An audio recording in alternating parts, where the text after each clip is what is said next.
TV में मैं हूं दीक्षा शर्मा। शाम के 6 बज चुके हैं और प्रदेश की तमाम खबरों के साथ हम आपके समक्ष आ चुके हैं।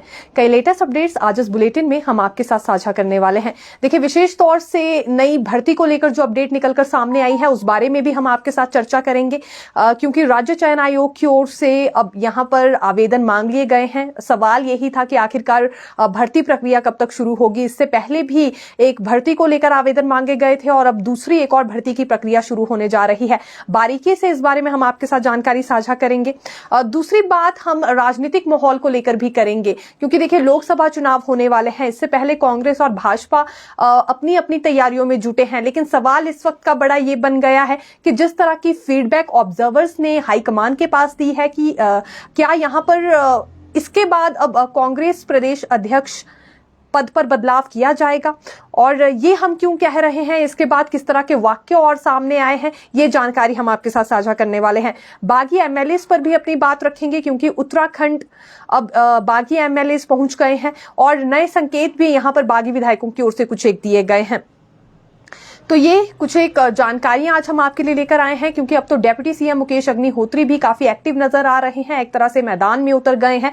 आज इनकी ओर से भी कुछ नए संकेत दिए गए हैं। अभी तक पॉलिटिकल सिनेरियो पर ये कुछ भी कहते हुए नजर नहीं आ रहे थे, लेकिन अब यहां इनकी ओर से भी जो नए संकेत सामने आए हैं इस बारे में हम आपको अपडेट देने वाले हैं। शुरुआत मौसम से करना चाहेंगे, क्योंकि हिमाचल प्रदेश में एक बार फिर मौसम करवट बदलने वाला है। पहले 10 से 12 मार्च के बीच मौसम खराब रहेगा, ये जानकारी मौसम विज्ञान केंद्र ने दी थी, लेकिन 14 मार्च तक ही अब मौसम खराब रहेगा।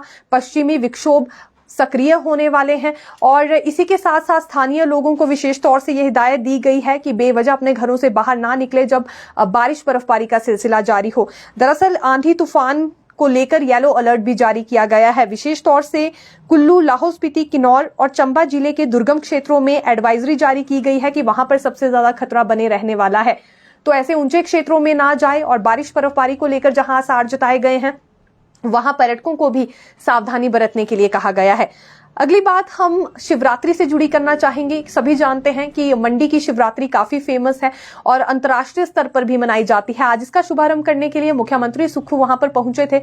पड्डल मैदान को पूरी तरह से सजा दिया गया है और विभिन्न देवी देवता अपना आशीर्वाद देने के लिए वहां आ गए हैं। दरअसल देवी देवताओं के रथ क्योंकि वहां पर लाए जाते हैं। 6 सांस्कृतिक संध्या रहने वाली है। पहली जलेब आज निकाल दी गई है, ये शाही जलेब थी और मुख्यमंत्री भी इसमें बिल्कुल शामिल हुए हैं। हालांकि जलेब निकलने से पहले मुख्यमंत्री ने यहाँ एक और रस्म पूरी की थी, ये पगड़ी बंधवाने की रस्म थी। इसके बाद फिर ये जलेब में शामिल हुए और मंडी के पड्डल मैदान में पूरी तरह से उस वक्त भीड़ नजर आ रही थी। इसके बाद 2 जलेब और निकाली जाएंगी, ये 12 और 15 मार्च को यहाँ पर बताई जा रही हैं। तो देखा जा सकता है सांस्कृतिक संध्या भी रखी गई है। हिमाचली कलाकारों के साथ साथ वहां पंजाबी कलाकारों की धूम भी देखने के लिए मिलने वाली है और काफी ज्यादा यादगार ये शिवरात्रि रहने वाली है। इस तरह के संकेत भी मुख्यमंत्री की ओर से आज दिए गए हैं। तीसरी खबर पर अब आना चाहेंगे। यूजी परीक्षाओं को लेकर एक नया फैसला लिया गया है। देखिए, अभी डिग्री कॉलेजेस में यूजी परीक्षाएं शुरू होने वाली हैं। ये 28 मार्च से शुरू हो जाएगी। ठीक उससे पहले जो डिसीजन लिया गया है वो छात्रों के हित में है। छात्रों की सुविधा को देखते हुए ये तय हुआ है कि इनकी रेगुलर परीक्षाओं के साथ कोई दूसरी परीक्षा क्लैश नहीं होनी चाहिए। जैसे कि कुछ एक सप्लीमेंट्री एग्जाम्स भी देते हैं और कुछ एक ऐसे भी छात्र रहते हैं कि अन्य परीक्षाएं भी उन्हें देनी होती है। तो इस तरह की परेशानी पहले भी कई दफा छात्रों के समक्ष आई कि रेगुलर परीक्षा यानी कि अपनी जब एक विषय की परीक्षा उन्हें देनी होगी तो साथ ही साथ फिर उन्हें दूसरी परीक्षा भी देनी पड़ जाती थी। अब इस तरह के वाक्य अब सामने ना आए, तो इसके लिए फैसला ये लिया गया है कि व्यवस्था ही ऐसी की जाएगी कि रेगुलर परीक्षाएं अलग से हो और इसके अलावा इससे पहले अगर कोई भी परीक्षा शेष रह गई है, जैसे कि सप्ली एग्जाम्स अगर किसी के शेष रह गए हैं, तो फिर उसके लिए व्यवस्था अलग से होने वाली है। जो परीक्षा नियंत्रक हैं एचपीयू में, उन्होंने सभी विभाग अध्यक्षों से इस बारे में बैठक कर ली है और इस व्यवस्था को जल्दी लागू किया जाए, ये निर्देश भी उन्हें जारी हुए हैं। जितने भी स्कूल प्रिंसिपल हैं उन्हें भी आदेश जारी हो चुके हैं, क्योंकि पहले देखिए देखने में आता था कि जो छात्र हैं वो शिकायत तो जरूर करते थे इस बारे में प्रिंसिपल्स को, लेकिन बात उन तक ही रह जाती थी। हिमाचल प्रदेश विश्वविद्यालय प्रशासन तक ये जानकारी ही नहीं आती थी और फाइनल डेटशीट इस बीच जारी कर दी जाती थी। लेकिन अब ऐसा नहीं होने वाला है। अब यहाँ पहले ही व्यवस्था कर दी गई है और ये बात तय करने के लिए कहा है कि रेगुलर परीक्षाओं के साथ कोई दूसरी परीक्षा किसी भी छात्र की क्लैश नहीं होनी चाहिए। इससे कई तरह की समस्याएं उनके समक्ष आती है और प्रिंसिपल्स को बाकी औपचारिकताएं पूरी करने के लिए भी कह दिया गया है। मूल्यांकन प्रक्रिया वो समय से पहले पूरी कर ले। इसके अलावा असेसमेंट सहित जितनी भी औपचारिकताएं हैं वो अगर समय से कर ली जाएंगी तो फिर यूनिवर्सिटी प्रशासन भी रिजल्ट घोषित करने में समय नहीं लगाने वाला है। तो ये जानकारी आज हम आपके लिए लेकर आए थे। फिलहाल डिमांड क्योंकि ऐसे ही छात्रों ने यूनिवर्सिटी प्रशासन से उठाई थी और अब इस पर देखिए गौर भी किया गया है। एक राहत भरा फैसला हम ये कह सकते हैं जो कि छात्रों के हित में लिया गया है। तो अब जो रिपेयर का एग्जाम है उसे देने में भी परेशानी नहीं आएगी और एक तरह से जो अभी रेगुलर परीक्षाएं होनी है वो भी बेफिक्र होकर यहाँ पर छात्र दे सकते हैं। देखिए सुधीर शर्मा पर अब आना चाहेंगे क्योंकि लगातार कोई ना कोई एक्शन कांग्रेस पार्टी की ओर से भी लिया जा रहा है उन बागी विधायकों पर और बागी विधायकों की ओर से भी नए संकेत सामने आ रहे हैं। अब सुधीर शर्मा पर इससे पहले जो कार्रवाई हुई थी उन्हें ऑल इंडिया कांग्रेस कमेटी के सेक्रेटरी पद से हटा दिया गया था, लेकिन अब सुधीर शर्मा के समर्थकों पर भी कार्रवाई हुई है और धर्मशाला में ब्लॉक कांग्रेस कमेटी को ही भंग कर दिया गया है। लोकसभा चुनावों से पहले कमेटी दोबारा से गठित की जाएगी ये भी बात कही गई है। देखिए जो सांसद प्रतिभा सिंह है और कांग्रेस प्रभारी राजीव शुक्ला हैं उन्हीं की मंजूरी के बाद ये फैसला लिया गया है और जो रजनीश किमटा है महासचिव क्योंकि संगठन के हैं इनकी ओर से आदेश जारी कर दिए गए हैं। सुधीर शर्मा की ओर से लगातार कोई ना कोई पोस्ट साझा की जा रही थी जिसमें वो टिप्पणी करते हुए सरकार की कार्यप्रणाली पर नजर आ रहे थे, जिसके बाद ऑल इंडिया कांग्रेस कमेटी की ओर से भी एक्शन लिया गया और अब फिलहाल उनके समर्थकों पर भी देखिए किस तरह का एक्शन ले लिया गया है। ब्लॉक कांग्रेस कमेटी को धर्मशाला में भंग कर दिया गया है और ब्लॉक कांग्रेस कमेटी में अधिकतर वही सदस्य थे जो कि सुधीर शर्मा के समर्थक थे। तो आज एक ये भी अपडेट हम आपके साथ साझा करना चाहेंगे। हालांकि पिछले कल कमेटी भंग हो गई थी, लेकिन पिछले कल के प्राइम बुलेटिन में हमने ये जानकारी नहीं दी थी, उसके बाद ही क्योंकि ये घटना सामने आई है। हिमाचल प्रदेश के जिला शिमला में भी एक हैरत अंगेज मामला सामने आया है। देखिए 3 तेंदुए एक साथ मरे हुए मिले हैं और ये रामपुर के बगीचे का मामला बताया जा रहा है जिसमें एक मादा तेंदुआ थी, 2.5 साल की उम्र अभी इसकी बताई जा रही है और 2 इसके शावक थे जो कि 8-8 महीने के हैं। हालांकि कोई भी घाव इनकी बॉडी पर अभी नहीं मिला है। स्थानीय लोगों ने जैसे ही इसकी सूचना फॉरेस्ट और पुलिस को दी, मौके पर वहां पर टीम पहुंच गई थी और फॉरेस्ट की शिकायत करने के बाद पुलिस ने इसमें एफआईआर भी दर्ज कर ली है। कोई भी घाव इनके शरीर पर नहीं मिला है और एक तेंदुओं के 7 नाखून भी गायब है। तो आखिरकार किसने इन्हें मारा या फिर खुद इन्होंने कुछ ऐसा खा लिया था जिसके बाद तीनों की मौत यहां पर हो गई है। खलबली एक तरह से इस पूरे इलाके में मची हुई है। हालांकि पोस्टमार्टम करने के बाद इनके सैंपल बरेली के लिए भिजवा दिए गए हैं। अब बरेली से जब रिपोर्ट आएगी तब ही ये चीज यहां पर क्लियर हो पाएगी कि आखिरकार तीनों तेंदुओं के साथ क्या कुछ हुआ था। हालांकि पोस्टमार्टम करने के बाद इनके शवों को भी दबा दिया गया है, लेकिन बड़ा सवाल इस वक्त यही है कि आखिरकार 3 तेंदुए एक साथ मर जाते हैं जिसमें एक मादा तेंदुआ है, 2 मादा तेंदुआ के शावक थे। तो इन्होंने कुछ खा लिया था या फिर ये कोई और प्लानिंग यहाँ पर की गई थी तेंदुओं को मारने की। और बगीचे में ये तीनों मरे हुए मिले हैं। अब इसके बाद स्थानीय लोगों में भी हालांकि खलबली तो काफी मची है, लेकिन जब ये बरेली को भेजी गई रिपोर्ट वापस आ जाएगी उसके बाद ही पुष्टि हो पाएगी कि आखिरकार 3 तेंदुओं के साथ हुआ क्या था। नेता प्रतिपक्ष जयराम ठाकुर ने 1500 की राशि महिलाओं को देने के लिए बड़े सवाल उठाए हैं। दरअसल नेता प्रतिपक्ष का ये कहना था कि ये 1500 की राशि तभी क्यों दी जाती है जब चुनाव आने वाले होते हैं। विधानसभा चुनाव से पहले भी ऐसे ही फॉर्म भरवाए गए थे जैसे कि लोकसभा चुनाव से पहले भरवाए जा रहे हैं। विधानसभा चुनाव के दौरान जो फॉर्म्स आए थे उनका क्या हुआ, कितनी महिलाओं को राशि दी गई, कितनी महिलाओं ने फॉर्म भरे, उसका डाटा भी तो यहाँ सरकार को देना चाहिए। जब जब चुनाव आते हैं तो उससे पहले 1500 की अनाउंसमेंट कर दी जाती है और फॉर्म्स जारी कर दिए जाते हैं। फिर से एक दफा महिलाओं को गुमराह करने की कोशिश की जा रही है। लोकसभा इलेक्शंस के बाद फिर से सरकार भूल जाएगी कि महिलाओं को 1500 भी देने हैं। ये नेता प्रतिपक्ष जयराम ठाकुर के आज शब्द थे। साथ ही साथ इनका यह भी कहना था कि विधानसभा चुनाव के वक्त जो गारंटी दी गई थी उसके मुताबिक सभी महिलाओं को 1500 मिलने वाले थे, 18 साल से 60 वर्ष तक की जितनी भी महिलाएं थी। अब इसमें कुछ शर्तें रख दी गई हैं, तो ये तो नहीं होना चाहिए था। इसका वो हरगिज़ विरोध करते हैं। और दूसरी बड़ी बात इन्होंने ये कही कि जहां पहले पहले दी गई गारंटी के अनुसार 4000 करोड़ रुपए की धनराशि इसमें खर्च होने वाली थी, अब महज 800 करोड़ रुपए ही खर्च किए जाएंगे, ये बात सरकार कह रही है। और उसमें भी कई तरह की शर्तें लगा दी गई हैं। 5 लाख महिलाओं को ही इस दायरे में रखा जाएगा और बाकी महिलाओं की अनदेखी होगी, ये उचित नहीं है। अगर वायदा सभी महिलाओं से हुआ था तो पूरा भी किया जाना चाहिए। ये नेता प्रतिपक्ष जयराम ठाकुर की ओर से आज देखिए स्टेटमेंट सामने आई है। अगली बात इन्होंने स्वास्थ्य सुविधाओं को लेकर भी कही है। सभी जानते हैं डॉक्टर स्ट्राइक पर चल रहे हैं। वीरवार के दिन देखिए स्ट्राइक पर थे और फिर अगले दिन शिवरात्रि आ गई, आज सेकंड सैटरडे है। इस तरह से पूरे 4 दिन हो जाएंगे और मरीजों को इधर से उधर भटकना पड़ रहा है। नेता प्रतिपक्ष ने सवाल ये उठाया है कि ऐसा क्यों हो रहा है, इस तरह की परिस्थितियां क्यों बन रही है। और सुखू सरकार पहली ऐसी सरकार है जिसे किसी भी बात से कोई फर्क नहीं पड़ रहा है। स्वास्थ्य महकमा एक संवेदनशील महकमा है, कम से कम वहां तो गंभीरता सरकार को दिखानी चाहिए। आम मरीजों को परेशानियों से रूबरू होना पड़ रहा है, सामान्य ऑपरेशन तक नहीं हो पा रहे हैं। ऐसे में जो महंगा इलाज अफोर्ड नहीं कर पाते हैं वो कहां जाएंगे, किसके समक्ष अपनी परेशानियां रखेंगे।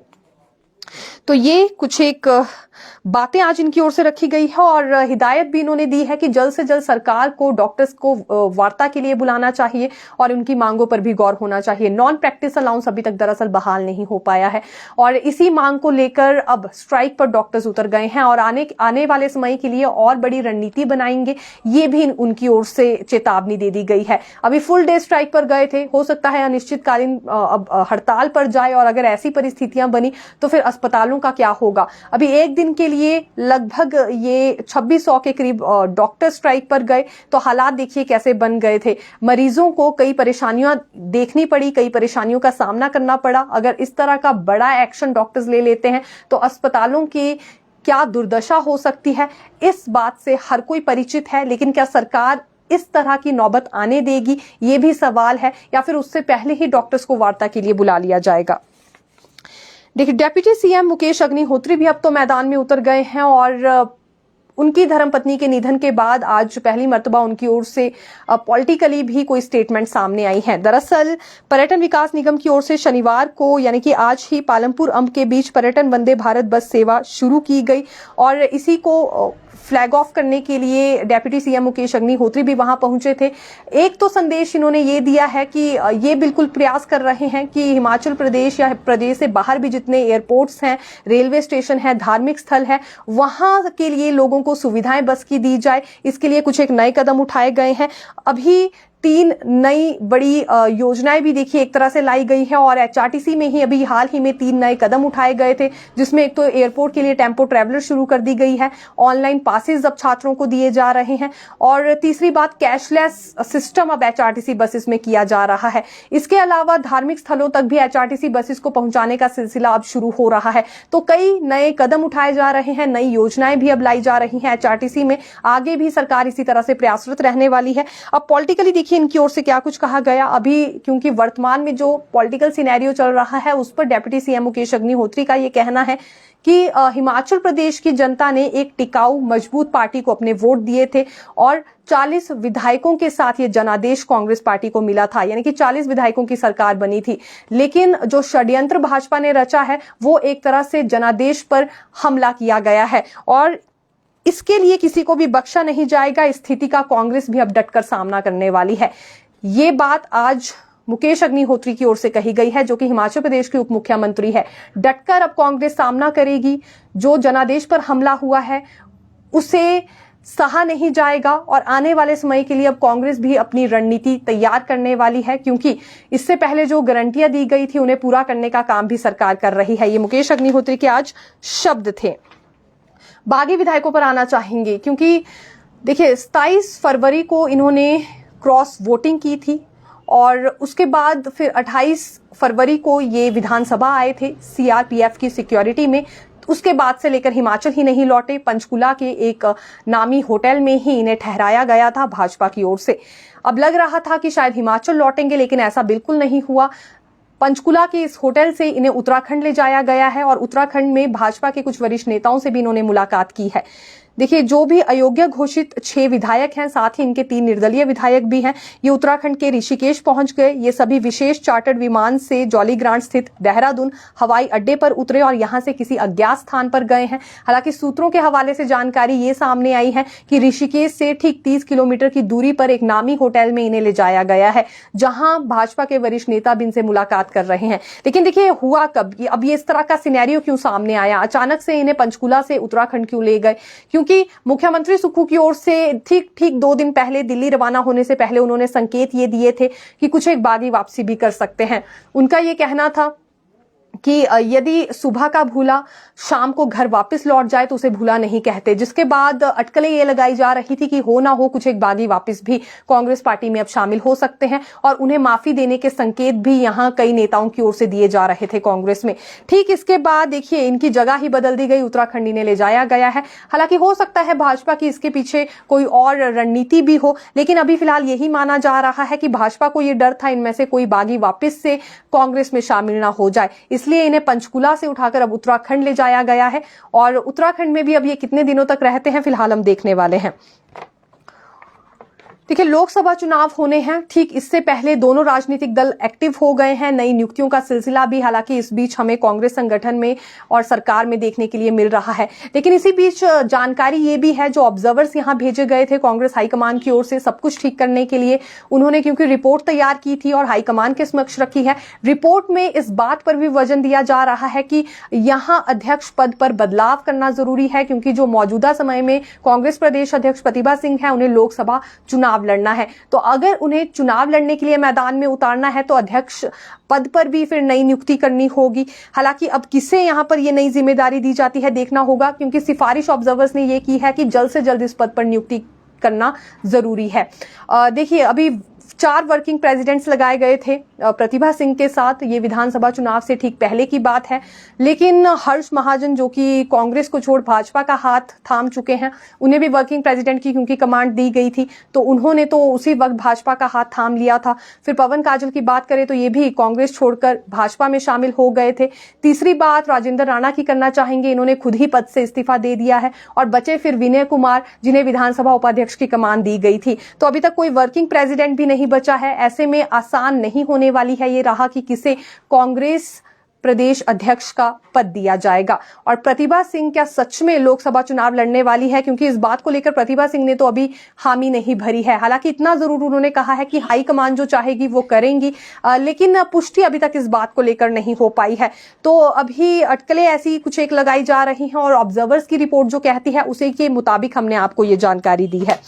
नई भर्ती अपडेट पर अब आना चाहेंगे। राज्य चयन आयोग की ओर से ग्रुप इंस्ट्रक्टर के पदों को लेकर आवेदन मांग लिए गए हैं। ऑनलाइन रूप से भी आवेदन किए जा सकते हैं। 12 पद इसमें भरे जाएंगे। लिखित परीक्षा के लिए अधिसूचना जारी हो चुकी है। इससे पहले भी एक भर्ती के लिए राज्य चयन आयोग ने आवेदन मांगे थे और ये कंप्यूटर बेस्ड टेस्ट यानी कि सीबीटी प्रणाली से ही भर्ती होने जा रही है। ये लिखित परीक्षा 2 घंटे की होगी, 100 अंकों का पेपर होगा और इसमें 200 ऑप्शनल क्वेश्चंस भी पूछे जाएंगे। फिलहाल देखा जा सकता है। और ये जो दूसरी भर्ती प्रक्रिया है, तकनीकी शिक्षा विभाग में रिक्त पद चल रहे हैं, उन्हें भरने के लिए ये अभी अधिसूचना जारी हुई है और लिखित परीक्षा को लेकर देखिए अधिसूचना जारी की गई है। एक और नई अपडेट देना चाहेंगे, हिमाचल वासियों से संबंधित है जिनके हिमकेयर कार्ड हैं। अब पीजीआई में भी हिमकेयर कार्ड मान्य होंगे, यानी कि इलाज इन्हें मुफ्त मिल पाएगा। तो ये एक अच्छी खबर कहना चाहेंगे शिवरात्रि के मौके पर, क्योंकि पीजीआई प्रशासन की ओर से ये फैसला लिया गया है। तो अब हिमाचल प्रदेश के लोग बाहर भी अपना इलाज करवा सकते हैं और वो भी हिमकेयर कार्ड के तहत। फिर मिलेंगे नई खबर के साथ। देखते रहिए दिव्य हिमाचल टीवी। धन्यवाद।